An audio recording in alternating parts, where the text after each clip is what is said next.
안녕하세요. 제도권 주식 분석입니다. 자, 오늘은 신라젠을 가지고 계신 투자자분들을 위한 방송을 준비해봤습니다. 시작하기 전에 먼저 주식 매매 심리에 대해서 잠깐 말씀을 드리면,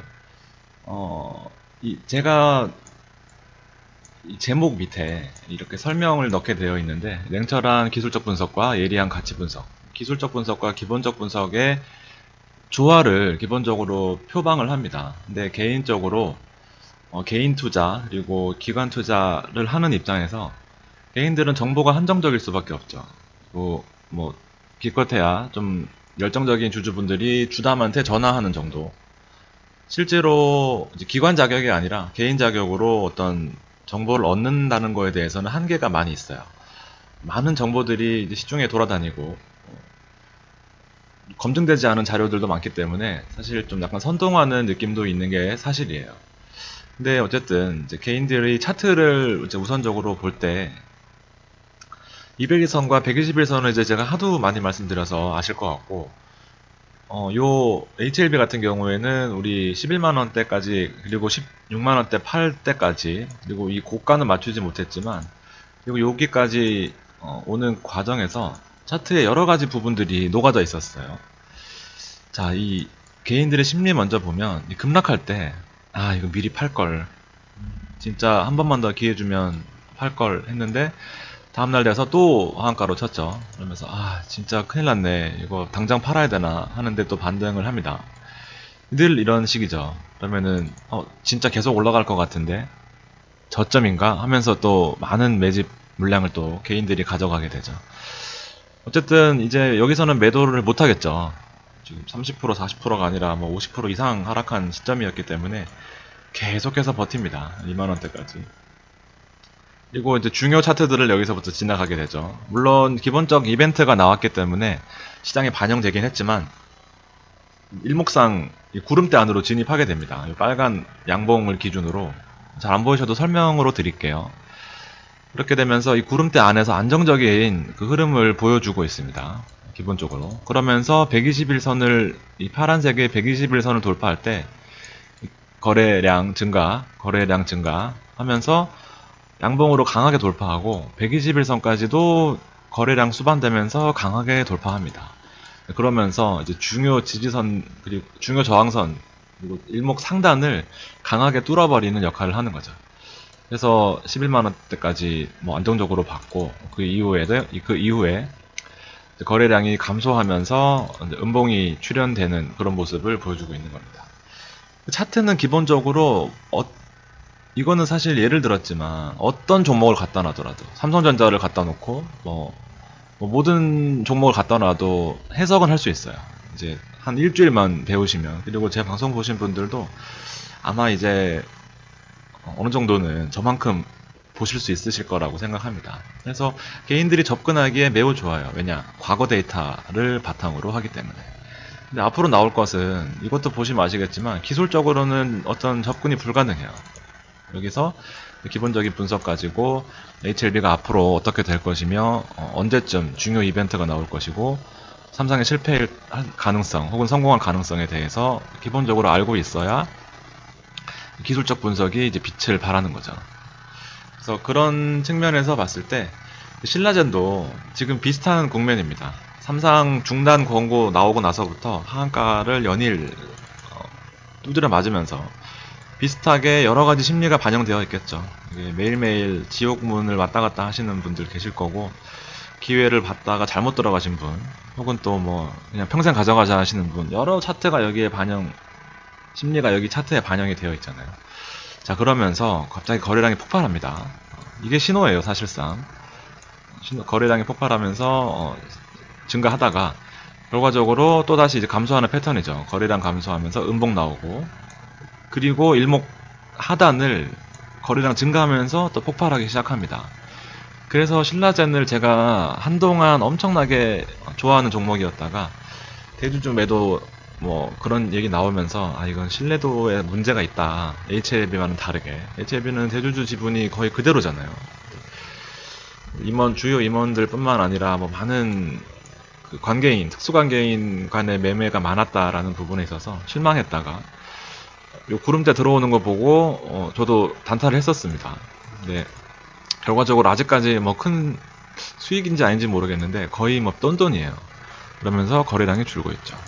기본적으로 가장 중요한 거는 요 구름대 안에 들어와 있다. 그리고 지지선 하단에 그 일목 하단에 지지선이 형성되어 있다라는 부분. 좀 신뢰도가 높죠. 근데 물론 갭은 커요. 지금 2만원대에서 만원대니까 50%. 그래서 비중을 10% 정도만 결론적으로 말씀드리면 단타를 할 예정입니다. 2018년은 진짜 신라젠이 정말 핫한 종목이었어요. 이제 아스코 학회에서 9명의 환자를 대상으로 팩400 정맥 투여 연구 결과를 발표했는데 뭐 내용이 매우 좋았죠. 전 세계적으로도 이때 신약에 대한 이슈가 엄청난 관심이었고 학회에서 발표된 내용들도 신약 개발 방식 중 전년 대비 가장 많이 증가한 분야가 항암 바이러스였습니다. 신라젠이 이제 간암으로 치료제로서 어떤 좋은 기대감을 충분히 가질 수 있는 그런 회사였죠. 단독요법 임상도 순항 중이었다. 이때 제가 2018년 12월이었습니다. 그래서 한 7만원대였고요. 대차 잔고가 2천만 주가 있었지만 그래도 내용이 나쁘지 않다라는 내용으로 방송을 해드렸던 것 같습니다. 2018년 12월 1년 가까이 됐네요. 그래서 결론을 내드렸던 것은 핵심 파이프라인인 팩400이 올해도 연구했어요. 지금 20여 개국에서 600명, 지금 HLB보다 훨씬 많은 이제 간암 환자 대상으로 임상 3상, 한 명당 거의 1억 원, 1억 5천원, 1억 5천씩 들다 보니까 임상 3상이 그래서 돈 잡아먹는 귀신인 거죠. 그렇다고 중간에 포기할 수도 없고. 그래서 임상 3상이 진행 중이었고 상반기에 이제 발표 기대를 가졌던 그런 내용이 있었습니다. 팩400의 가장 큰 장점은 이제 항암 효과를 위해 복수작용 기전이 가능한 점. 이게 이제 3세대 면역 치료제였잖아요. 면역 항암제. 항암제에 관련해서 이제 1세대, 2세대가 있는데 1세대가 이제 화학 항암제. 아주 독한 약물을 투여해가지고 진짜 암세포를 죽이는 역할을 하는 거죠. 근데 부작용이 많았죠. 백혈구 감소하고 뭐 머리가 심하게 빠진다든지 토하고 설사하고 정상적인 사람이 암에 걸렸다는 자체도 힘든데 치료를 받으면서 나타나는 부작용이 너무 힘들었기 때문에 계속해서 신약 연구를 개발을 하고 2세대가 표적 항암제였죠. 1세대가 정상세포도 같이 공격을 해서 이게 사람을 죽이는 거였다면 2세대 항암제가 특정 표적만을, 특정 암세포만을 공격하는 그런 항암 역할을 했었습니다. 그래서 정상세포를 건드리지 않고 특정 마커로 인해서 표적 항암, 정말 암세포만 죽이는 역할이었는데 이게 현실적으로 가격도 너무 비쌌고 그리고 효과도 미미했기 때문에 이제 또 다른 3세대로 넘어가게 됩니다. 1세대와 2세대의 단점을 개선하려고 했겠죠.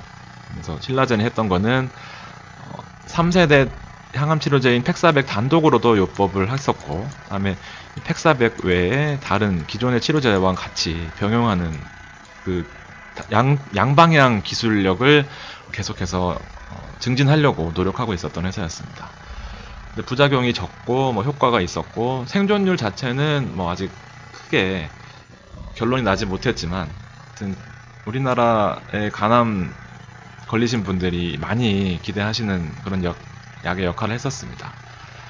그래서 신라젠을 보시면 아무튼 이게 14,000원에 상장한 이후에 이때 장외 거래로 25,000원, 3만원 거래됐었거든요. 그래서 저희한테도 장외에서 뭐 10% 할인해서 25,000원대 대량으로 물량 구해주겠다, 돈 있는 사람 좀 구해달라 라는 그런 정보들이 많이 있었어요. 실제로 사신 분도 꽤 계시고요. 근데 까보니까 14,000원인가 11,000원인가 그때 상장을 했었죠. 그래서 손해 많이 보셨어요. 그때 돈 많으신 분들은.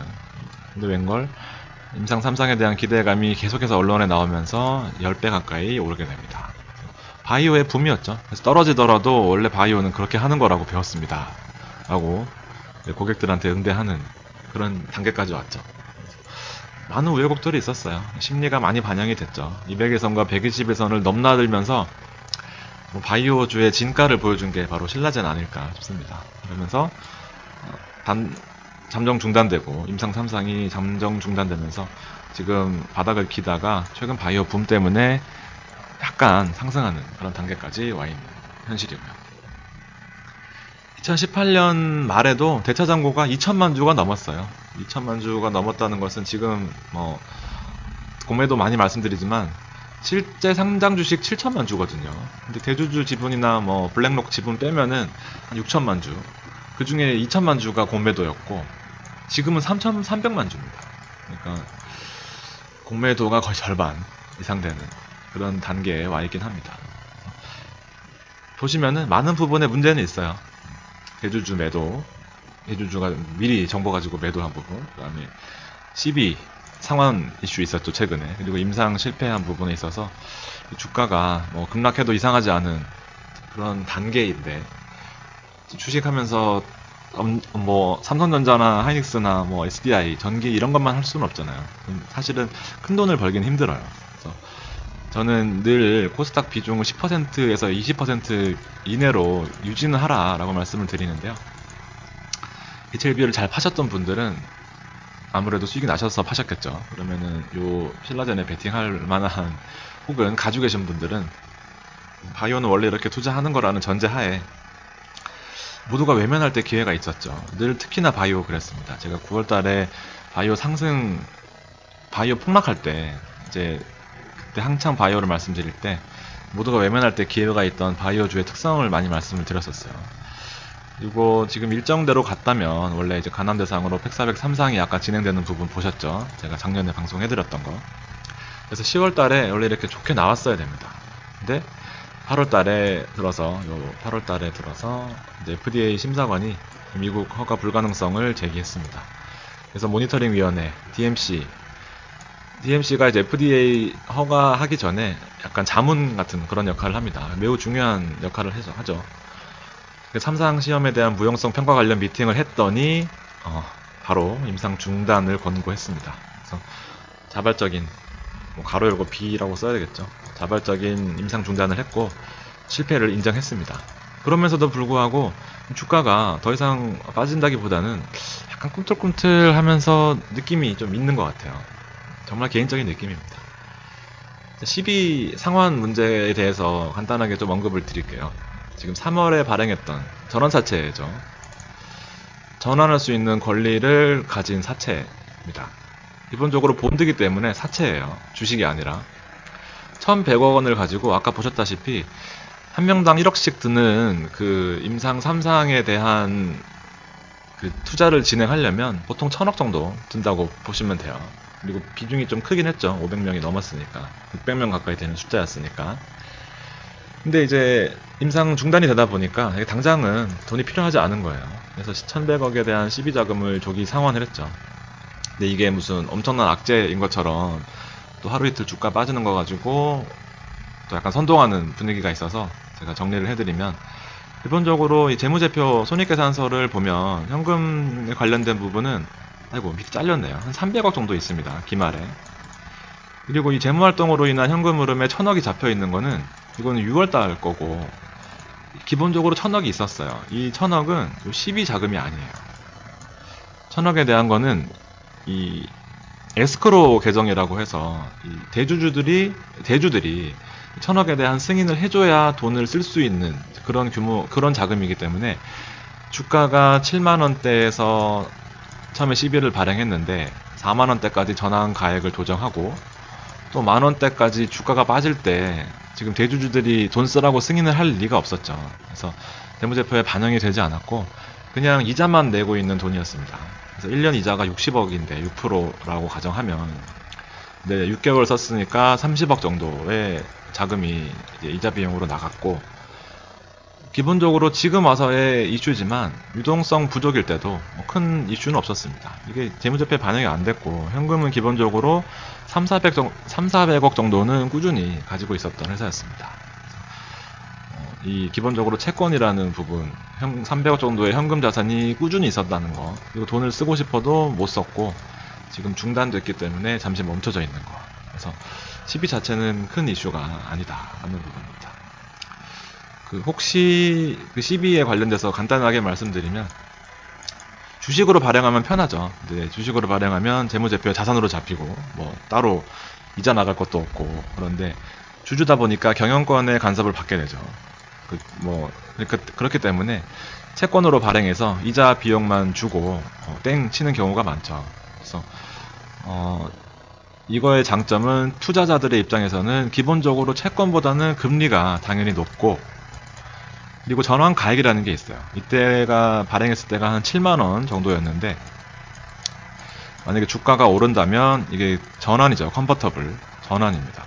주가가 한 10만원 되면은 채권 들고 있는 이 사람들이, 투자자 입장에서는 10만원으로 전환할 수 있는 거예요.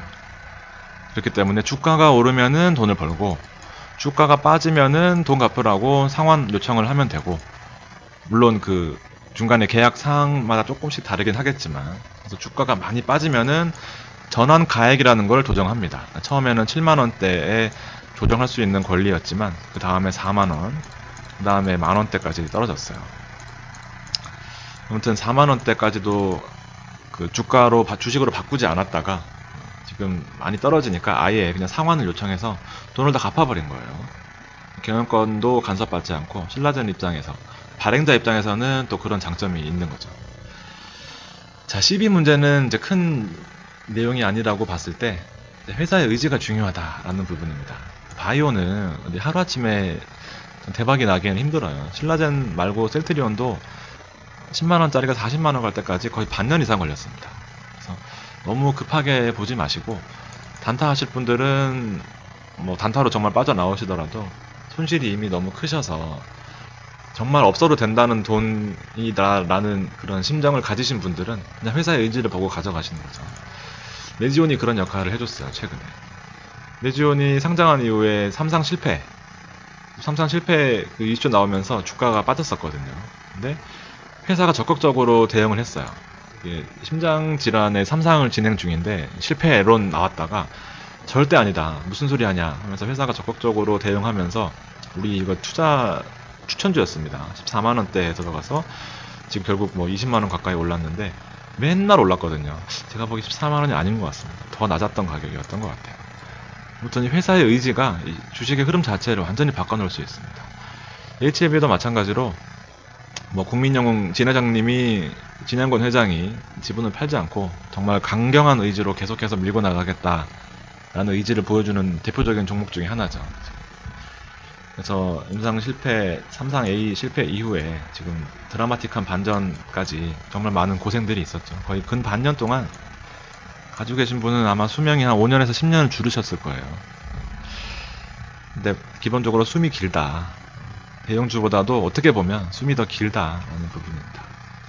그래서 단기적으로 이벤트를 좀 보면 가장 큰 오늘 제가 하고자 하는 핵심 말은 회사의 의지, 신라젠이 포기하지 않고 계속해서 노력한다면 지금의 고통이 또 어떻게 될지 아무도 모르는 겁니다. 그래서 아싸리 비중이 크지 않다면, 그리고 혹시 바이오 쪽에 관심이 있으시다면 적은 비중으로 진입을 할 텐데, 이제 이벤트들은 여기에 제가 대부분 정리해놨습니다. 자, KMW가 최근 공매도 때문에 MSCI 편출 내용 나오고 나서 정말 때마침 폭락을 했죠. 7만원, 8만원대에서 4만원대, 5만원대까지 간 다음에 120일선에서 반등하는 그런 모습을 보여줬는데, 11월 8일날 이제 MSCI 국제 편입 지수에 대해서 신라젠과 KMW 대표적인 종목 두 개가 일단 편출이 거의 확실시 되고 있는 그런 분위기입니다. 단기적으로 충격이 좀 오겠죠. 지금 이미 반영이 된 것 같긴 한데, 왜냐하면 KMW는 미리 반영이 됐잖아요. 신라젠도 어떤 한두 개의 이벤트로 더 추가적인 하락세가 가능합니다. 그래서 신규 진입 혹은 비중이 더 작으셨던 분들은 편입 타이밍을 11월 8일 전후에서 잡으시면 될 것 같고요.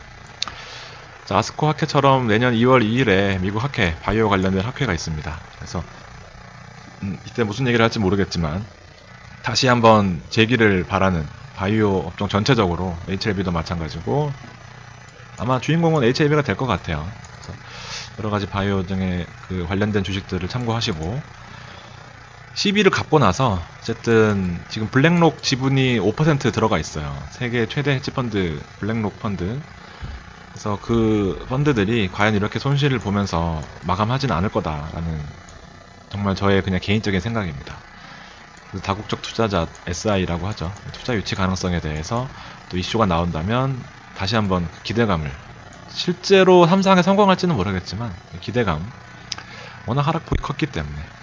그리고 기술 수출 얘기를 하시는 분들도 계시더라고요. 근데 기술 수출은 보통 이상 이유인데 지금 뭐 팩사백 가지고 하기에는 그렇고, 신장암, 다른 파이프라인에 신장암 진행하고 있습니다. 그래서 일상이 2020년 말이기 때문에 아마 기술 수출은 통상 그 이후라서 2020년 말 이후에나 기술 수출이 가능할 거다. 이 이벤트는 잠시 소멸. 바이오 학습 효과 있죠. 가장 크지 않나 생각됩니다. 이슈 하나가 나오면 또 벌떼같이 달려들어서 저뿐만 아니라 많은 부분에 또 엔도핀을 솟아나게 할 수 있는 바이오 학습 효과가 있죠. 그리고 간암 제외하고 이 신장암, 그리고 유방암, 소화기암의 파이프라인 총 6개를 보유하고 있습니다. 근데 워낙 팩사백에 올인했던 회사라서 좀 걸음마 당기긴 합니다.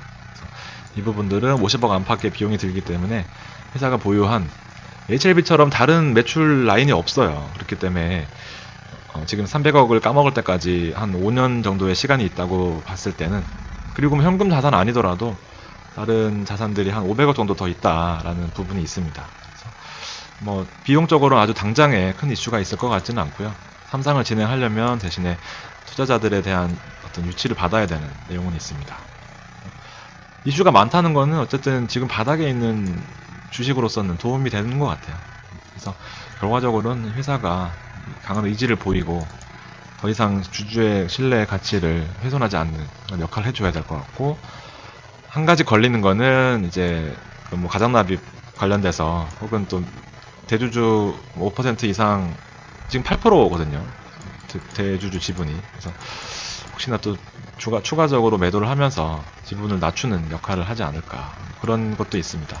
아무튼 그런 이슈들은 사실 예측하기 힘든 부분이라서, 거래 정지 당해서 언제든지 큰일 날 수 있는 부분이라서 10%에서 20% 정도만 투자를 하셨으면 좋겠습니다. 자, 이 회장님이고 의지는 보여주고 있는 것 같습니다. 그 11월 달에는 어쨌든 대형주가 이끄는, 저도 대형주 예찬론자로서 대형주가 이끄는 시장이 될 것은 거의 뭐 확실시 되고 있어요. 근데 포트를 안정적으로 가져가면서 기본적으로 좀 주식에 대한 관심, 재미, 한방이 있는 그 연말을 위해서 단타를 한번 소개해 드렸습니다. 참고만 하시고요. 여러분들께 이 신라젠을 권유하는 내용은 절대 아니라는 거 참고해 주셨으면 감사합니다. 감사하겠습니다. 긴 시간 들어주셔서 감사합니다.